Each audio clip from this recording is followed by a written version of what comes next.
On a quiet suburban street. Marcus Taylor, a tall black man in his early 40s, was walking home after a long day at work. Dressed sharply in a gray suit and carrying a sleek leather briefcase. He exuded an air of professionalism. The streetlights cast long shadows as a police cruiser suddenly pulled up beside him. Its blue and red lights flashing. 2 officers stepped out. Their demeanor sharp and accusatory. "Evening. Mind telling us what you're doing out here this late?" one of them demanded. Marcus stopped in his tracks. Raising his hand slightly to show he wasn't a threat. "Just heading home from work," he replied evenly. But the officers weren't convinced. They insisted he matched the description of a burglary suspect. What they didn't know was that Marcus wasn't just any man. They had unknowingly stopped the state's chief prosecutor. What happens next will shock everyone. Marcus Taylor, the state's chief prosecutor, was no stranger to long nights and high-stakes cases. Known for his relentless fight against systemic injustice. He had dedicated his career to holding those in power accountable. That evening, Marcus was heading home after another grueling day preparing for a landmark trial.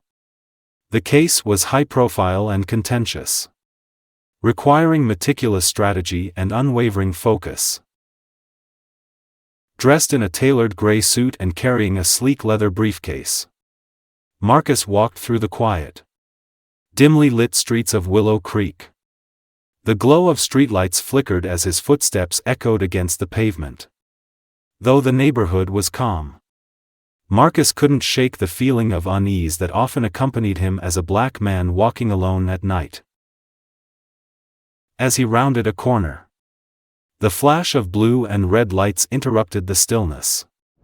A police cruiser pulled up, and 2 officers stepped out, their expressions stern. "Evening," said Officer Barnes. A stout man with a hardened face. His tone was sharp, bordering on confrontational. "Mind telling us what you're doing out here?" Marcus maintained his composure, keeping his voice calm. "I'm heading home from work. Is there a problem?" Barnes exchanged a glance with his younger partner, Officer Grant, who appeared less confident but followed along. "We got a report of a burglary," Barnes said. "You fit the description." Marcus's brow furrowed. "A burglary? I'm a lawyer. Coming from my office." Barnes chuckled dismissively. "A lawyer? Huh. Let's see what's in that briefcase." Without waiting for permission, he snatched it out of Marcus's hand, flipping it open. In that moment, Marcus knew this wasn't just about a burglary. It was about something deeper, something he couldn't let slide. The tension was palpable, and his patience was wearing thin. Officer Barnes stepped closer, his eyes narrowing as he scrutinized Marcus Taylor. "What kind of lawyer walks around here this late? You sure you're not coming from somewhere you shouldn't be?" he said with a mocking tone. Marcus remained calm, though his patience was wearing thin. "I've explained. I'm heading home after work. My office is downtown, and I live just a few blocks from here." Barnes folded his arms, his posture radiating authority. "Yeah. Well, we've had reports of a burglary. And you matched the description. What's in the briefcase? Stolen goods?" Marcus glanced briefly at Officer Grant, who stood nearby, his unease clear as he shifted on his feet. Unlike Barnes, Grant seemed unsure, his hesitation speaking volumes. "It's legal documents," Marcus replied firmly. "You're welcome to inspect them. Though I'd prefer you have probable cause before doing so."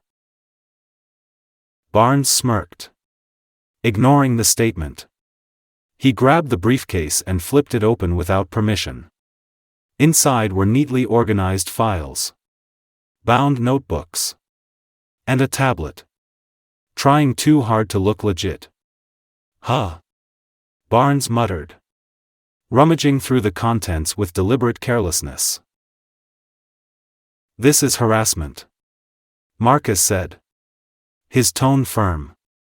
I've done nothing wrong. And you know it. Turn around.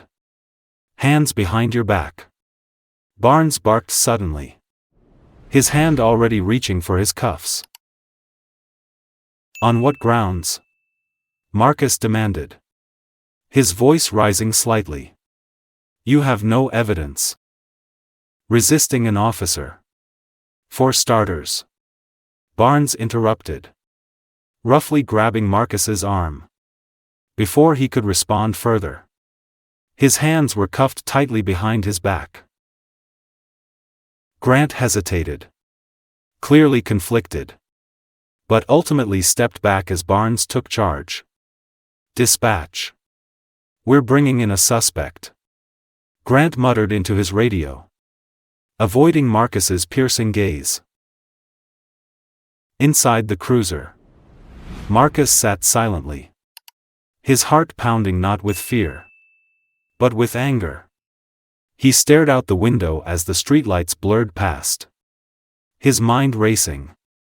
He wasn't just frustrated at the blatant abuse of power, he was furious at the system that allowed it to happen. Arriving at the station, Marcus was led into a stark, fluorescent-lit booking area. Barnes processed him with smug efficiency, cataloging his belongings and typing up charges that painted Marcus as a dangerous criminal. Burglary, resisting arrest, possession of stolen property. Barnes muttered as he embellished the details with ease. Marcus was placed in a cold, cramped cell, sitting on the hard bench. He clenched his fists, his mind now focused on what had to be done. He wasn't going to let this stand. He had faced injustice before. But this time, it was personal. This time, he would fight back.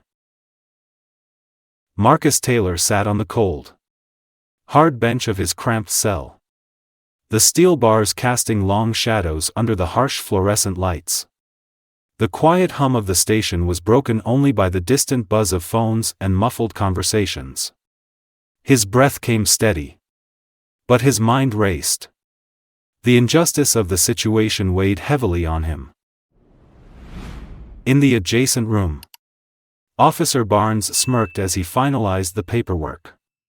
His report detailed an exaggerated story: burglary, resisting arrest, and possession of stolen property. For Barnes, this was just another routine victory fabricating a narrative to justify his actions. Meanwhile, Officer Grant lingered uneasily by the door, his arms crossed.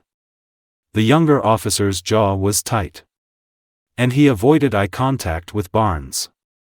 He glanced toward the holding cells, clearly conflicted. Guilt flickered in his eyes, but fear of challenging his superior kept him silent. Back in the cell, Marcus knew he couldn't wait for justice to come to him. He used his one phone call wisely, dialing the number of his assistant, Rachel. Her voice on the other end was a lifeline. Calmly but urgently, he explained the situation and told her to bring everything they had. Hours later, Rachel stormed into the station, her arms full of evidence. She was sharp and determined, and her presence commanded attention.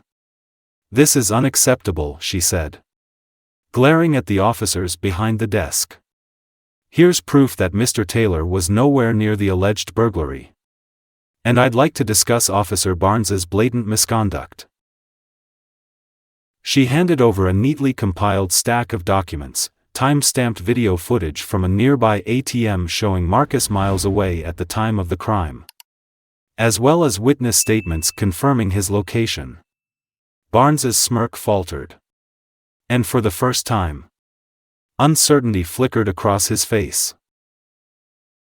After reviewing the evidence, the station supervisor had no choice but to release Marcus. But as he stepped out of the station, his briefcase in hand once again, Marcus's expression wasn't one of relief, it was one of resolve. This was far from over. This isn't just about me, Marcus thought as he walked into the cool night air.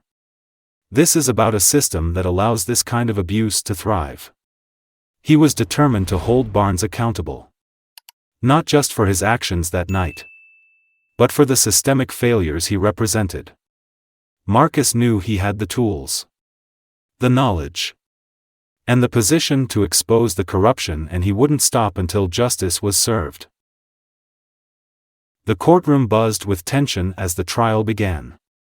Every seat was filled with reporters, legal professionals, and curious spectators eager to witness the fallout of what had become a highly publicized case. The cameras outside had captured the arrival of Marcus Taylor, whose calm and composed demeanor contrasted with the storm of controversy surrounding the events. On the prosecution's side, Officer Barnes lounged confidently at the table, his expression one of smug assurance. He leaned back in his chair, occasionally whispering to the district prosecutor seated beside him. In stark contrast, Officer Grant sat stiffly, his eyes darting around the room, avoiding the crowd and Marcus. His nervous energy was palpable, betraying the pressure weighing heavily on him. As the proceedings began, Marcus rose to address the court, his voice steady and clear. "Your Honor, I will be representing myself today." A ripple of whispers swept through the audience, and Barnes's smirk faltered slightly.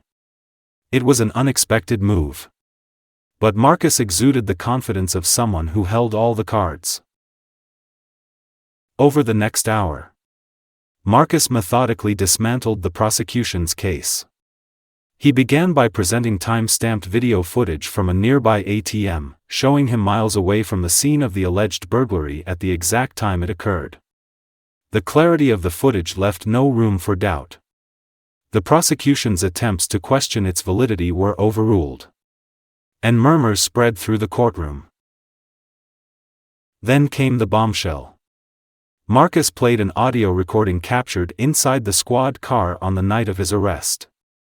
The room fell silent as Officer Barnes's voice echoed through the speakers, mocking Marcus, making racially charged remarks, and admitting that no suspect even matched the description of the crime.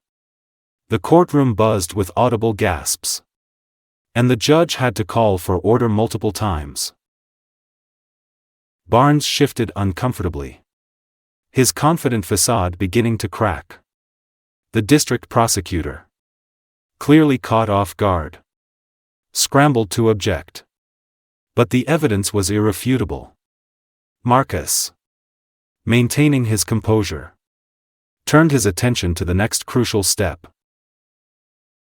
"Your Honor, I'd like to call Officer Grant to the stand," Marcus announced. Grant hesitated, his hands trembling slightly as he walked to the witness stand. The bailiff swore him in, and Marcus began his questioning. "Officer Grant, on the night of my arrest, did you personally witness me commit any crime?" Marcus asked, his tone firm but not aggressive. Grant's gaze flickered toward Barnes, who glared at him from the prosecution table. After a long pause, Grant finally spoke, his voice barely above a whisper. No, I didn't." The courtroom erupted, but Marcus pressed on. Did Officer Barnes instruct you to fabricate evidence or statements to justify my arrest? Grant hesitated again, visibly wrestling with his conscience. Finally, he nodded. Yes, he told me to make it look legitimate. The murmurs turned into a roar, and Barnes shot to his feet. He's lying, Barnes shouted, his face red with anger. The judge banged the gavel, demanding order. But the damage was done. Marcus stood silently for a moment, allowing the weight of the revelation to sink in. Then, with calm precision, he addressed the court. Your Honor, the evidence presented here today is clear. I was unlawfully detained, falsely accused, and subjected to racial profiling by individuals sworn to uphold the law. This cannot stand. The prosecution's case was in shambles. Barnes slumped in his chair, his earlier bravado replaced with palpable defeat. The courtroom, now fully invested in the drama, watched as the judge called for a recess. Marcus had not only cleared his name but had also exposed the rot within the system. The fight wasn't over, but the tide had unmistakably turned. As the courtroom quieted after the explosive testimony, Marcus Taylor stood and walked toward the judge with deliberate precision. His expression was calm but resolute, and every movement commanded attention. Your Honor, he began, his voice steady and clear. Before we proceed further, I have one final piece of evidence to submit. The courtroom watched in silence as Marcus handed a neatly bound file to the judge. Turning back to face the room, he straightened his suit and fixed his gaze on the prosecution table. Contained within that file, he said, is my professional resume. It details my years of service to this state and my commitment to justice. What the officers who arrested me didn't know, what Officer Barnes failed to realize, is that I am not just a lawyer. He paused, his words hanging in the air as every eye in the room locked onto him. I am the state's Chief Prosecutor. A collective gasp rippled through the courtroom, followed by murmurs of disbelief. Barnes's face turned pale, his usual smugness replaced by stunned silence. The district prosecutor shifted uncomfortably in her seat, visibly caught off guard. Even Officer Grant, who had just confessed to following Barnes's orders, appeared shocked. Marcus continued, his voice growing firmer with conviction. And I will not stand for corruption in my state, not in my office, not in my justice system, and certainly not from those sworn to uphold the law. The weight of his words reverberated through the courtroom. Spectators whispered in awe, while reporters frantically scribbled notes. The prosecution team looked deflated, their confidence shattered. As Marcus returned to his seat, the room remained silent, the magnitude of his reveal leaving everyone, especially Barnes, frozen in disbelief. The truth had been laid bare, and justice was now inevitable. The courtroom drama may have ended, but the fallout was just beginning. Following Marcus Taylor's explosive revelations and the irrefutable evidence presented, an internal investigation into Officer Barnes was launched immediately. It didn't take long for the inquiry to uncover a pattern of misconduct spanning years: false arrests, fabricated evidence, and abuse of power. Barnes was stripped of his badge and dismissed from the force, his career in law enforcement over. Officer Grant, though complicit in the incident, chose to cooperate fully with the investigation. His testimony against Barnes and his willingness to admit his wrongdoing earned him leniency. Placed on probation, Grant was given a second chance under strict supervision. A stark reminder of the consequences of silent complicity. Outside the courthouse, a crowd of reporters and supporters gathered, eager to hear from Marcus. Standing at the podium, his presence was commanding yet approachable. Cameras clicked furiously as he began to speak. "This case is not just about me," Marcus said, his voice steady and resolute. "It's about a system that allows injustice to thrive. It's about holding those in power accountable, no matter their rank or position." He continued, "Today, we took a step forward. But the fight is far from over. True justice requires all of us to stand together, to demand better from our institutions, and to ensure that no one is above the law." The crowd erupted in applause, the weight of his words resonating deeply. Marcus stepped back from the podium, nodding briefly to the reporters before turning toward the courthouse steps. As he walked away, the sunlight caught his figure.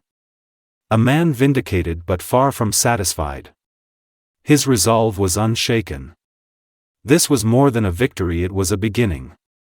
Marcus Taylor was determined to continue his battle for justice, for himself and for everyone else still waiting for their day in court.